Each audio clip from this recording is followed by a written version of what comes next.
এই আয়নাঘর যেটা শুনতেছেন আপনারা, এরকম এক ঘরে আমি ছিলাম। এই ঘরে আমি ছিলাম।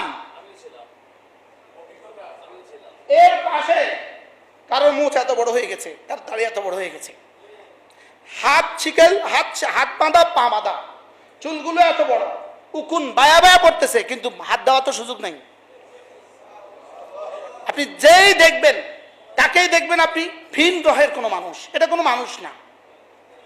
চলতেছে তো বানরের মতো চলতেছে, উঠতেছে বানরের মতো উঠতেছে, একজন দুজন, হাজার হাজার, একজন দুজন ছিল।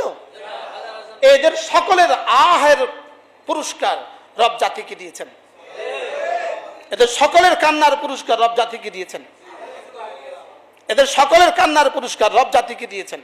বাকি পুরস্কার ইনশাআল্লাহ আল্লাহ দিবে। এজন্য আনন্দের আতিশয্যে নাফরমানি করা যাবে না। কি বলছি বলেন, কি বলছি বলেন। এই কোরআন কারীম পড়তাম, এশার নামাজ পড়ে পড়তে বসতাম, একদম ফজরের আজান পর্যন্ত পড়তাম।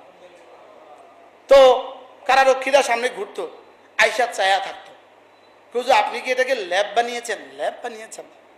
বলতো হুজুর আপনি বের হবেন কবে? বলতো আপনি বের হবেন কবে? আমি কি বের হওয়া নিশ্চিত, হয় জিন্দা নয় মুর্দা। ইনশাআল্লাহ বের হওয়া কি হয়?